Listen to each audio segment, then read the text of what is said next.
আলোচনার পরবর্তীতে আমাদের প্রত্যেকটি জোন অফিসে, প্রত্যেকটি জামে মসজিদে, প্রত্যেকটি ওয়ার্ড অফিসে এবং প্রত্যেকটি বাড়িওয়ালা সমিতিতে এবং হাউজিং সোসাইটি যেগুলো আছে সেখানের মধ্যে আমরা এটি সার্কুলেট করে দিব।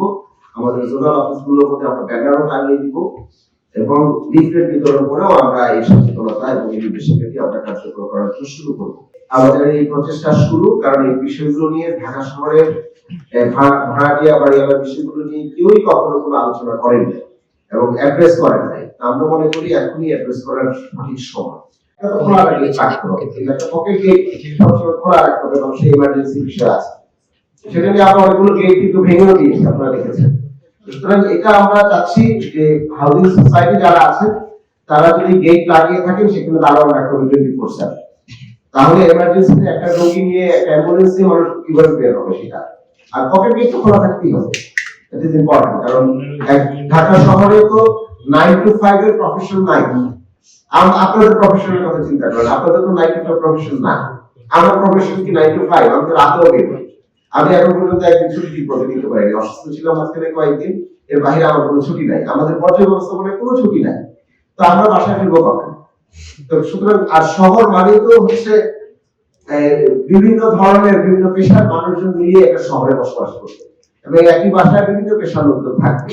তো সেটাকে আমরা এনশিওর করার জন্য আমরা বারবার আমাদের আঞ্চলিক নির্বাহী কর্মকর্তারা অপারেশন চালাচ্ছেন, বুঝাচ্ছেন, আমরা কমিটিগুলোর সাথে আলাপ করছি যেন হাউজিং সোসাইটি গুলো যেন তাদের কোনো ফিউডাল ক্যারেক্টার যেন না শো করতে পারে। আমাদের কিন্তু রেভিনিউ সুপারভাইজাররা গিয়ে ওই তার বাড়ি ভাড়ার এগ্রিমেন্ট গুলো চেক করেন, মেপে টেপ দিয়ে মেপে এটা করেন। কিন্তু রক্ষা কবচ হিসেবে যেটা হচ্ছে যখন কোন ধরেন বাড়িওয়ালা হঠাৎ করে চাইলে বাড়ি ভাড়াতে যাচ্ছেন, ভাড়াকে বলছেন যে না আমি দিতে চাই না, তখন তো সালিশ হবে। সালিশে উনি কত ভাড়া করতে চান এবং কত ট্যাক্স দেন এটা তখন আমাদের সিটি কর্পোরেশন চান। নির্দেশিকা তৈরি করেছে যা আশা করি বাড়িওয়ালা এবং ভাড়াটিয়ারা মানবে এবং মেনে সেই নির্দেশিকা অনুযায়ী এই শহরের বাড়ি ভাড়ার যে দুপক্ষের যে স্বার্থ এবং অধিকার সেটি নিশ্চিত করা হবে। তো সুতরাং আমাদের সিটি কর্পোরেশনের পক্ষ থেকে যে কমিটি যে সিদ্ধান্তগুলো দিয়েছে, নির্দেশিকাগুলো দিয়েছেন, সেই নির্দেশিকাগুলো আমি আপনাদের সামনে এখন পেশ করছি।